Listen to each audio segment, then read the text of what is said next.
Hay capítulos que marcan un antes y un después en la vida de los discípulos, y Lucas 9 es uno de ellos. Aquí, Jesús no solo sana y enseña, sino que envía a los 12 con poder y autoridad. Aquí no solo multiplica panes, sino que revela su gloria en el monte de la transfiguración. Aquí no solo habla de seguirlo, sino que confronta el costo real del discipulado. Lucas 9 es un capítulo donde las decisiones se vuelven definitivas. O tomas la cruz y sigues a Jesús, o vuelves atrás. Jesús dijo: El que quiera venir en pos de mí, niegues a sí mismo, tome su cruz cada día y sígame. Pero, ¿qué significa realmente tomar la cruz en el contexto original? ¿Era simplemente un símbolo espiritual? ¿O tenía un peso cultural, histórico y hasta aterrador para quienes escuchaban esas palabras? Ese enigma lo resolveremos al final, cuando lleguemos a la reflexión. Imagina este momento. Jesús, después de recorrer aldeas, decide dar un paso más en la preparación de sus discípulos. Les entrega autoridad, les confía la misión, los envía de 2 en 2. El Evangelio ya no se trata solo de escuchar, sino de vivir y anunciar. El camino se estrecha y la pregunta es clara: ¿quién está dispuesto a seguir a Jesús hasta el final? En Judea del siglo I, el pueblo vivía bajo el dominio romano, donde la cruz era el instrumento de ejecución más temido. Era un símbolo de vergüenza pública, dolor insoportable y condena para los rebeldes.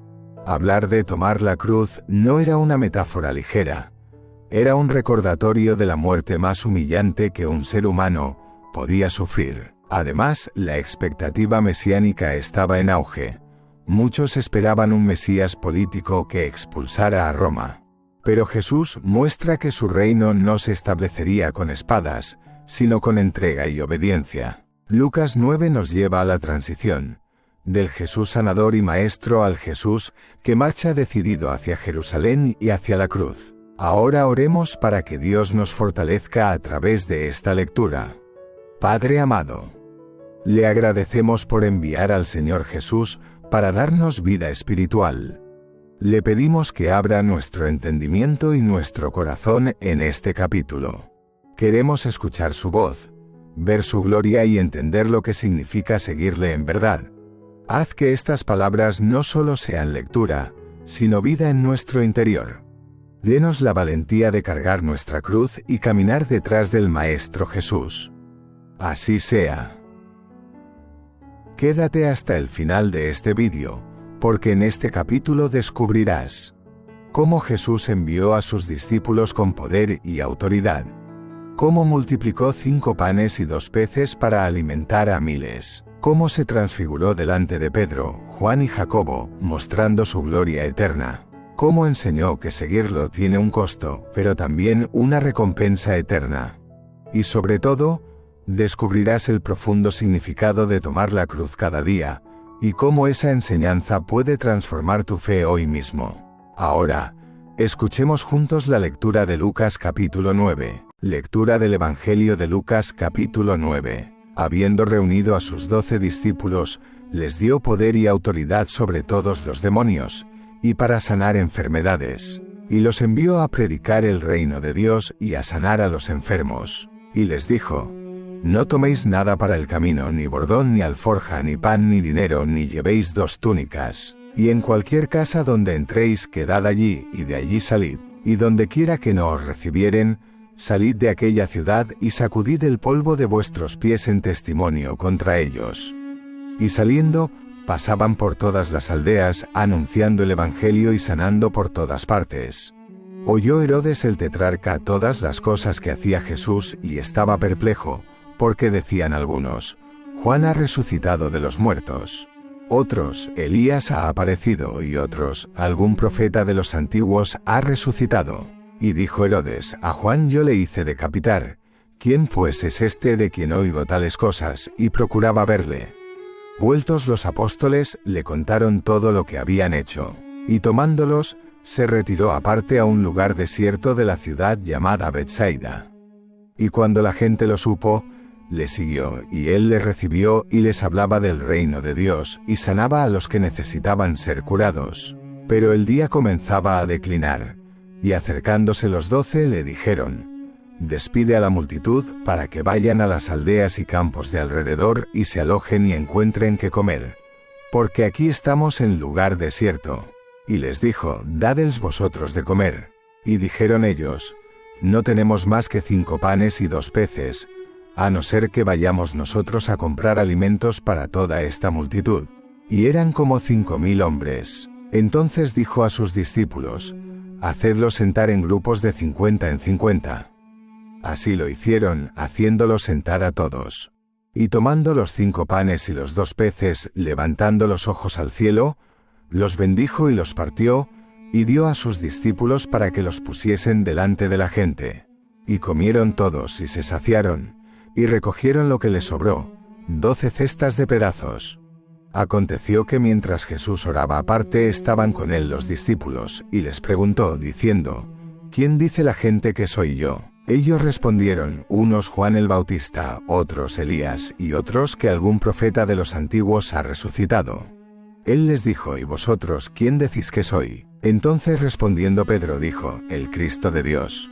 Pero él les mandó que a nadie dijesen esto, encargándoselo rigurosamente, y diciendo: «Es necesario que el Hijo del Hombre padezca muchas cosas y sea desechado por los ancianos, por los principales sacerdotes y por los escribas, y que sea muerto y resucite al tercer día».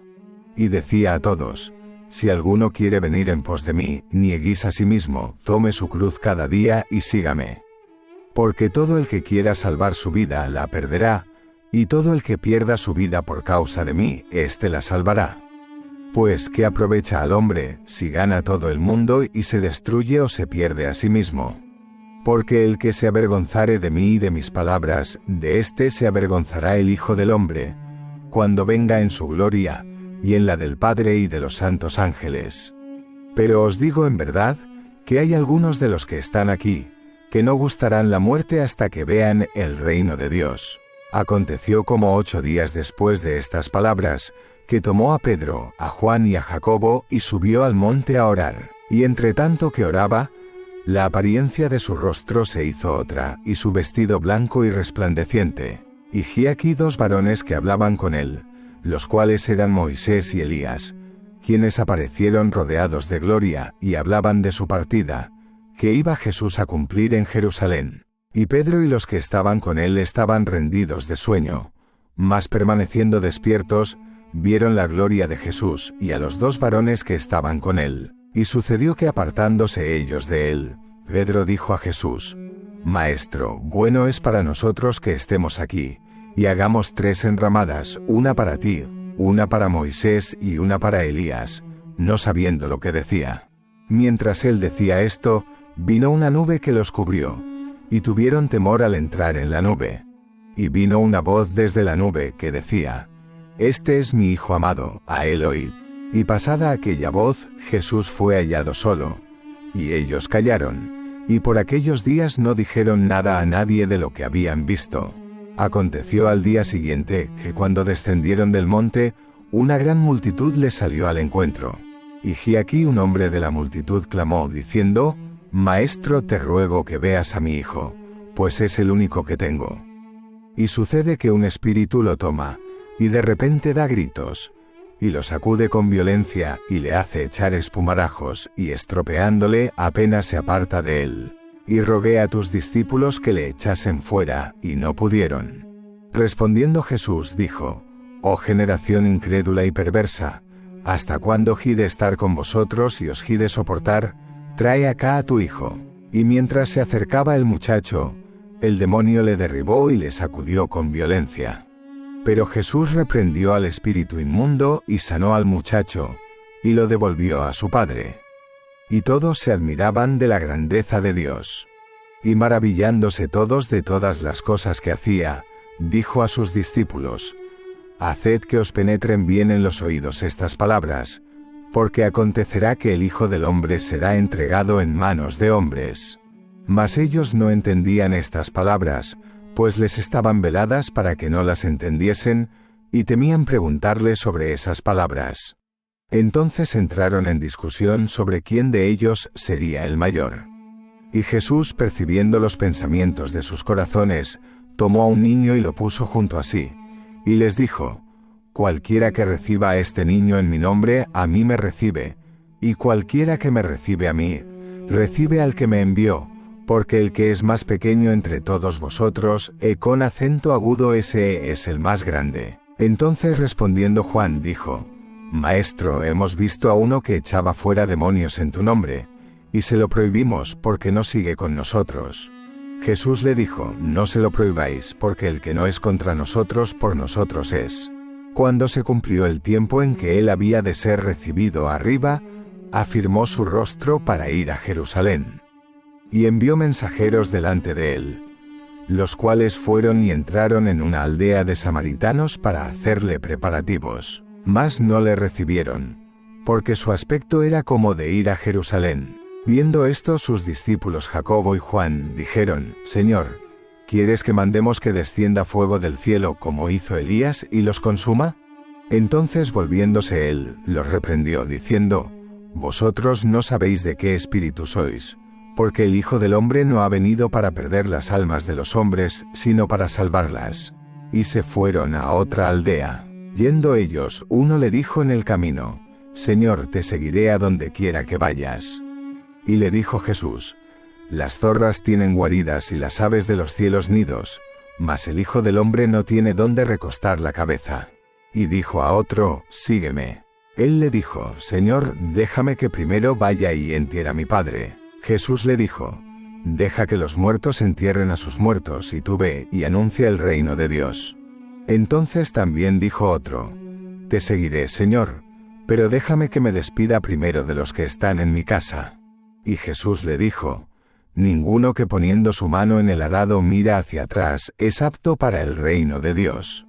Vamos con la explicación profunda de Lucas 9, resolviendo el enigma de tomar la cruz, con claves del griego, contexto y aplicación práctica. 1. El corazón de Lucas 9, del asombro al compromiso. Lucas 9 es un punto de inflexión. Hasta aquí hemos visto a Jesús enseñar y sanar. Desde aquí, él fija su rostro hacia Jerusalén. En el griego Lucas dice que esterisen to prosopon, afirmó su rostro, decisión firme e irreversible. El capítulo nos empuja de la admiración al seguimiento. No basta contemplar la gloria, hay que caminar detrás del rey que va a la cruz. 2. La misión, autoridad que depende, pobreza que confía, lo vemos en Lucas 9 del 1 al 6. Jesús da exousia, autoridad, y envía sin provisiones. La misión nace de su poder, no de nuestra abundancia. Dependencia, itinerancia y obediencia. El reino avanza cuando Él es el recurso. Aplicación: menos recursos seguros, más palabra obedecida. Cuando Jesús envía, Él provee. 3. La multiplicación. Panes, peces y ustedes denles de comer, en Lucas 9 del 10 al 17. El mandato dadles vosotros de comer, confronta la mente de escasez. En las manos de Jesús, lo poco se parte y se multiplica. 12 canastas sobrantes evocan a las 12 tribus. El pastor mesiánico alimenta a todo Israel. Aplicación: el milagro suele comenzar cuando entregas el poco que tienes. Jesús no pide lo que no tienes, pide lo que escondes. 4. Confesión, pasión y discipulado, en Lucas 9 del 18 al 27. Pedro confiesa, el Cristo de Dios. Inmediatamente Jesús anuncia sufrimiento y resurrección. Gloria y cruz no compiten, se explican mutuamente. Aquí llega la frase clave. Si alguno quiere venir en pos de mí, niegues a sí mismo, tome su cruz cada día y sígame. El enigma resuelto. ¿Qué significa realmente tomar la cruz? Negarse, verbo aparneomai. No es negarse un gusto, sino renunciar legal y públicamente a la propiedad de uno mismo. Es decir, ceder el control de mi vida a Jesús el Cristo resucitado con poder y gloria. Tomar airo, igual a levantar, cargar. En el mundo romano, el condenado cargaba el patibulum, travesaño, hacia el lugar de ejecución. No es metáfora romántica, es camino de muerte pública. Cruz, estauros, símbolo de vergüenza, dolor, humillación. Para un judío del siglo I esto sonaba escalofriante. Cada día, Katemerán, Katemerán. No es un acto heroico único, es ritmo de vida. Sígame, Acolauceo, Acolauceo. No es simpatizar, es pegarse al paso del maestro. Ahora te comento la conclusión del enigma. Tomar la cruz. Igual a renunciar diariamente a la autosoberanía, abrazar la voluntad de Jesús el Mesías, aunque me cueste reputación, comodidad y planes y caminar detrás de él. No es buscar sufrimiento por sí mismo, sino obedecer aunque duela. Por eso Jesús añade, el que quiera salvar su psique vida alma yo la perderá. El que la pierda por mí, la salvará. ¿Lo entiendes? Es perder para ganar. Aplicación práctica hoy 3 pasos. Rendición diaria. Comience su día diciendo, Señor, hoy cedo mi derecho a tener la razón y a controlar. Obediencia concreta. Identifique una obediencia que evitaría por vergüenza miedo y hágala. Perseverancia con gozo. Recuerde que la cruz no es el final, la resurrección viene detrás. 5. La transfiguración. Gloria que interpreta la cruz, en Lucas 9 del 28 al 36. El rostro cambia, la ropa resplandece, aparecen Moisés y Elías. Hablan con Jesús de su éxodos a cumplirse en Jerusalén. La cruz más resurrección más ascensión igual a el nuevo éxodo. Jesús no solo libera de Egipto, libera del pecado y de la muerte. La voz del Padre, a él oíd. La gloria no es escape de la cruz. La explica y la valida. Aplicación. Cuando la obediencia pese, escuche al Hijo. La visión de su gloria sostiene la carga de la cruz. 6. Fe práctica, humildad y espíritu correcto. 9:37 de la mañana -56. El niño liberado. Fracaso de los discípulos, flecha apuntando hacia la derecha. Jesús libera. Poder sin oración se vacía. ¿Quién es mayor? Jesús pone un niño, grande es quien se hace pequeño. Sectarismo. No le prohibáis, flecha apuntando hacia la derecha. Cooperación del reino. Samaritanos. Los hijos del trueno quieren fuego. Jesús corrige el espíritu, no para perder sino para salvar. Aplicación. Poder con humildad, verdad con mansedumbre, celo con carácter de Cristo. 7. 3 diálogos, un costo en Lucas 9 del 57 al 62. Seguridad. No tengo dónde recostar la cabeza, flecha apuntando hacia la derecha. Seguir a Jesús puede desestabilizar tu confort. Prioridades. Deja que los muertos entierren a sus muertos, flecha apuntando hacia la derecha. El reino no espera. Decisión. Mano en el arado y mirar atrás, flecha apuntando hacia la derecha. En griego, eutetos, igual a apto, bien dispuesto. El discipulado no admite nostalgia de lo que quedó atrás. Aplicación. Discipulado es decir sí sin condiciones. Discipulado igual a autoridad porque Él envía. Pan compartido porque Él multiplica. Gloria contemplada porque el Padre lo confirma, cruz cargada porque es el camino, resurrección esperada porque el éxodo nuevo ya comenzó. Tomar la cruz no te apaga, te afina, no te roba vida, te da la vida. Perder tu psique por Cristo es encontrarte en Cristo. Oremos par final. Amado Padre, venimos ante usted con reverencia. Hoy entendimos que seguir a su Hijo exige rendición diaria. Le pedimos la gracia de negar nuestro yo, de tomar nuestra cruz cada día y de seguirle sin mirar atrás. Fortalezca nuestra voluntad para obedecer cuando el precio sea alto. Danos humildad para servir, fe para entregar lo poco que tenemos y valentía para confesar a Cristo en toda circunstancia. Que su Espíritu nos recuerde, cada mañana, que la cruz no es el final, sino el principio del éxodo hacia la verdadera libertad.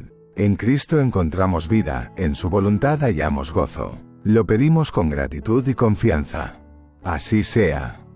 Si este capítulo encendió tu corazón, escribe en los comentarios. Señor, tomaré mi cruz cada día y le seguiré. Compártelo con alguien que necesite renovar su decisión de seguir a Cristo. Suscríbete para continuar esta travesía, capítulo a capítulo con nosotros. Si deseas acelerar tu crecimiento espiritual, únete al proyecto Despertar, en la descripción. Una formación que, con la ayuda de Dios, puede hacer en semanas lo que tomaría años por cuenta propia. Y recuerda, La palabra está viva y sigue formando discípulos que prefieren perderlo todo para ganarlo a Él. Nos vemos en el próximo capítulo. Dios te bendiga poderosamente.